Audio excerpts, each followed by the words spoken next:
Selaras dengan apa yang dibangkitkan oleh Yang Berhormat Damansara tadi, yang disebut ada kes-kes yang dilaporkan kepada pihak berkuasa, khususnya SPRM, dibuat siasatan, dibuat interrogation dan juga tangkapan, tapi tidak ada tindakan.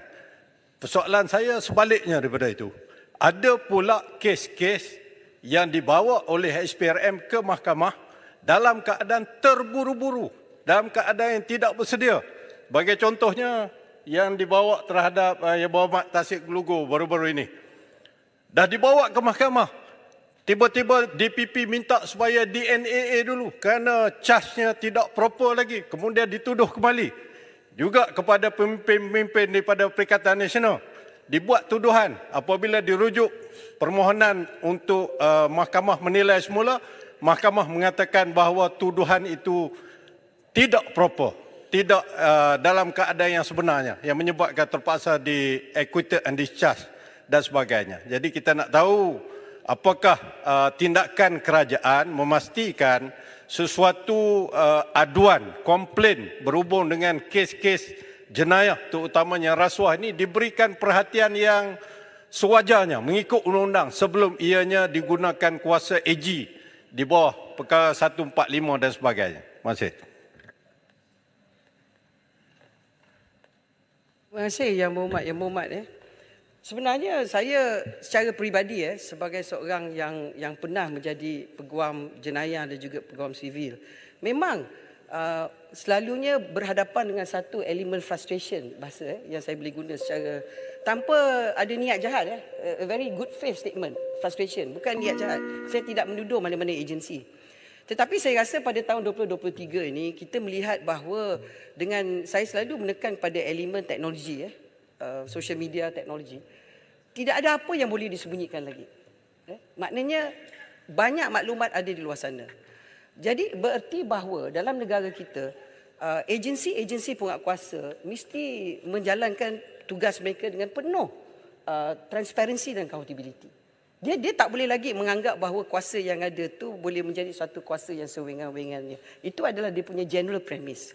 Itu sebabnya kalau kita tengok, pertama sekali bila bercakap tentang pendakwaan dululah, di mana pada hari ini saya pun dah banyak kali jawab.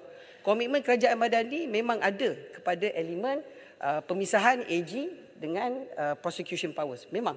Maknanya AG sebagai penasihat undang-undang pada kerajaan dan AG sebagai pendakwa negara. Itu memang committed, tetapi memakan masa dan jawatan kuasa hak wakil daripada ahli-ahli dua-dua pihak memang terlibat dalam empirical study dilakukan. Itu adalah elemen pendakwaan. Jadi bila bercakap tentang elemen agensi kuasa, kita mempunyai badan yang ada. Kita ada EIAC dan kemudian kita ada beberapa elemen, dan kalau kita tengok di polis kita mempunyai IPCMC yang telah memakan masa yang lama. Tetapi pada hari ini bagi pihak kerajaan, memang kerajaan menyebut tentang kewujudan ombudsman, dan ombudsman yang disebut ini nak membawa semula isu yang paling utama, adakah EIAC yang wujud memantau semua enforcement agency itu dimasukkan di bawah ombudsman ni, ataupun ombudsman tidak wujud pada premis negara kita. Ini masih dalam perbincangan. Tetapi semasa menunggu keputusan ini untuk dibuat sebagai satu dasar oleh kerajaan pada hari ini, saya melihat bahawa undang-undang yang ada ni memang mencukupi. Sebab itu yang bila kita sebut pada hari ini, kerajaan hari ini ialah kerajaan yang mempunyai penghormatan kepada sistem separation of powers. Sebagai contoh, kuasa judiciary, kuasa mahkamah, dan semua yang berhadapan dengan tidak kepuasan hati daripada mana pihak, saya tak nak cakap kes yang spesifik sebab subjudis, mereka boleh pergi ke mahkamah hari ini, dan mereka telah pergi kepada mahkamah untuk menuntut hak mereka. Dan hari ini kalau kita baca dalam social media, online news, macam-macam permohonan dibuat. Tidak adanya halangan permohonan itu tidak boleh dibuat. Tetapi saya bercakap permulaan saya tentang bantuan guaman. Bantuan guaman itu kepada mereka yang tak mampu, terutama sekali kes sivil dan kes jenayah.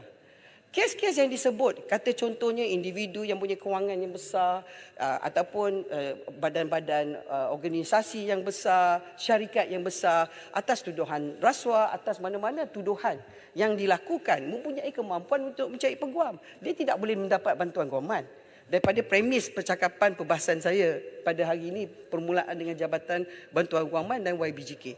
Jadi nak menjawab kepada Kota Baru tu, saya nak beritahu Kota Baru bahawa undang-undang yang ada pada hari ini ialah undang-undang yang sama yang mana bila kerajaan masa PRU14 kerajaan yang sama. Maknanya undang-undang tu undang-undang sama. Tidak adanya pindaan pada undang-undang di segi agensi-agensi yang disebut tadi. The law is the same. The law has been that way. Jadi sekarang ni kalau kita nak buat pada perubahan dan pindaan, perlu kita banyak kajian. Tetapi saya nak menekan di sini bahawa kerajaan tidak lari pada tanggungjawab kerana pertama sekali ialah kita bercakap tentang Akta Kebebasan Maklumat. Hari ini Kerajaan Madani bercakap tentang Akta Kebebasan Maklumat. Perlunya pindaan dilakukan. Tetapi mungkin tak sempat pada tahun ini, mungkin insya-Allah pada tahun depan. Dan Akta Kebebasan Maklumat ini sangat penting kerana perlu dilihat sekali dengan Akta Rahsia Rasmi 1972. Jadi perlunya satu balancing act di mana Akta Rahsia Rasmi kemungkinan dipinda supaya Akta Pemberi Maklumat mempunyai skop yang lebih luas. Jadi itu semua kata orang dalam bahasa orang putih building blocks.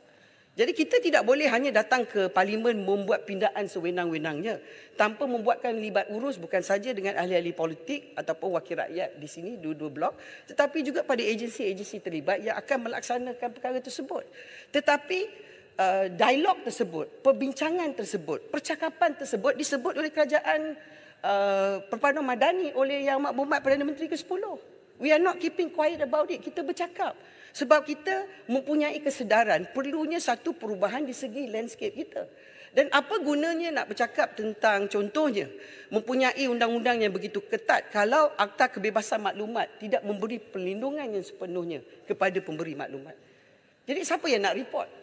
Jadi dia tidak boleh bergerak bersendirian tanpa mempunyai dia punya undang-undang yang soalan berlandang. saya tak jawab, Yang Berhormat.